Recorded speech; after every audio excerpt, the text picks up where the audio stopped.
대화를 하다 보면 의견이 맞지 않아 갈등을 겪는 경우가 많습니다. 서로 자신의 주장이 옳다며 대립할 때, 또 내가 세운 계획을 제시했을 때 상대방이 묵살하거나 반대한다면 감정이 격해지기도 하죠.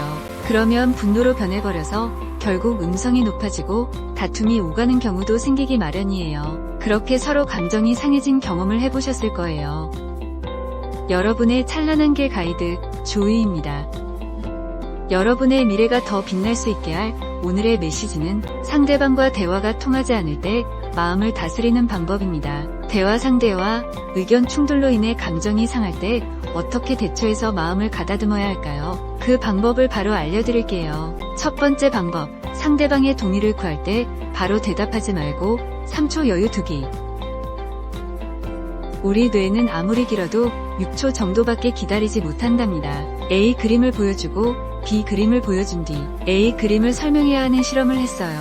피험자들은 A 그림을 보고 약 6초 후 B 그림을 보여주면 A 그림에 대한 기억이 흐려져 설명을 잘하지 못했습니다. 우리 뇌가 하나의 정보를 계속해서 처리할 수 있는 시간은 5초에서 6초가 한계인 것입니다. 타인과 대화할 때 반대 의견을 내고 싶다거나 의견 차이로 말다툼이 벌어졌다면 다음과 같은 방법을 이용해보세요. 5초나 6초는 너무 길므로 약 3초간 침묵을 지키는 거예요. 3초 정도 지나고 나서 말을 해보면 상대방 반응이 달라진다고 합니다. 예를 들어 동의를 구하는데 3초간 아무 말 없다가 글쎄요 라고 답하면 상대는 불안을 느끼게 된다고 합니다. 말다툼으로 감정이 상했을 경우에도 3초간 침묵하면 분노를 가라앉힌다고 해요. 말다툼이 한창일 때 서로가 상대 말을 가로막기 때문에 소통이 단절되는 경우가 많죠. 그 순간 한숨 쉴 틈을 만들어 의견을 나누면 서로 이해를 구할 수 있어요. 또 3초란 시간 동안 상대방의 감정 변화도 쉽게 감지할 수 있습니다. 그 결과 왠지 안색이 달라졌는데 표현을 다르게 해보자 라는 등 다툼을 끝내기 위한 다른 시도를 하게 된답니다. 두 번째 방법, 다툼이 심해지면 그 자리에서 잠시 떠나 산책하기.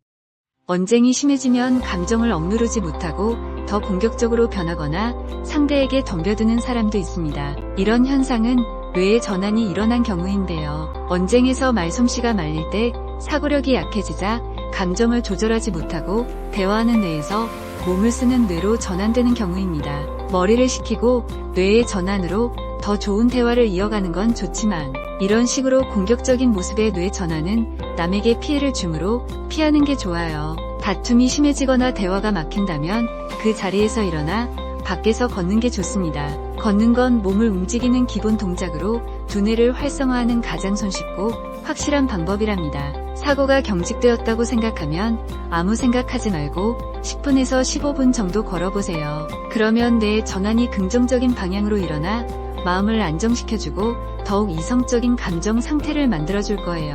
아이디어가 떠오르지 않을 때도 잠시 일을 멈추고 산책을 하면 혹사당한 뇌가 잠시라도 쉬게 됩니다. 그러면 좋은 아이디어가 번뜩 떠오르기도 해요. 세 번째 방법, 오늘 자신이 한 말 중 최고와 최악을 뽑아보기. 하루 동안 자신이 한 말을 되짚어보는 습관을 가져보세요. 깊이 생각하고 한 말도 있을 거고 즉흥적으로 튀어나온 말도 있을 건데요. 즉흥적으로 한 말에 실수가 많을 거예요. 얼떨결에 내뱉은 말인데 뭐 어때 하고 무책임하게 넘어가면 안 돼요. 즉흥적인 언행이 계속되면 나쁜 말 습관으로 자리 잡게 됩니다. 그러면 주변 사람들에게 신용을 잃게 되죠. 때문에 하루를 마무리할 때 오늘 한 말들을 의식적으로 관리할 필요가 있답니다. 오늘 한 말 중 최고의 발언과 최악의 발언을 뽑아보세요. 최고의 발언은 누군가를 기쁘게 하거나 감동시킨 말, 최악의 발언은 누군가를 상처 줬거나 자신을 불리한 상황으로 몰아넣은 말을 생각하면 됩니다. 자신이 했던 말에 상대가 보였던 반응을 떠올려 보세요. 혹시 최악의 발언 때문에 다른 사람의 마음에 상처를 주지 않았는지 되새겨보세요. 이런 습관 관리는 자신이 그날 어떤 말을 했는지 다시 한번 인식하게 해줍니다. 또 자신의 말에 책임감을 가지게 해주고 누군가와 말다툼이 있기 전 자신이 상대에게 상처 준 말을 한 적이 없는지 되짚어보게 해줘요. 예전에 상처 준 말을 한 적이 있다면 상대를 대할 때 더 조심스러워질 거예요. 말다툼 후에도 감정에 못 이겨 즉흥적으로 내뱉은 말이 상대에게 상처 주지 않았는지 생각해보세요. 그러면 다음에 의견 충돌이 있어도 감정을 다스리는 데 도움이 될 거랍니다.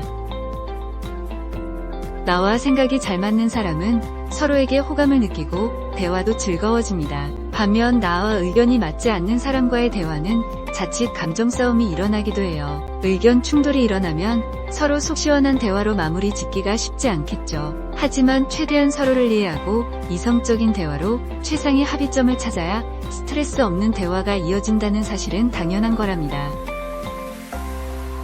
대화가 잘 안 통할 때 마음을 다스리는 방법을 정리해 볼게요. 첫 번째, 3초 여유 두기. 두 번째, 잠시 자리에서 일어나 10분 정도 산책하며 머리 식히기. 세 번째, 평소 최악의 말을 얼마나 어떻게 했었는지 점검하기. 이렇게 세 가지 중 하나라도 실천해 보세요. 불편했던 대화를 다시 기분 좋은 대화로 만드는데 큰 도움이 될 거예요. 여러분들이 기분 좋은 대화만 이어나갈 수 있도록 조이가 함께하며 여러분을 찬란한 길로 인도하는 가이드가 되어드리겠습니다. 함께 해주셔서 감사합니다. 내용이 도움이 되었다면 구독과 좋아요 부탁드려요.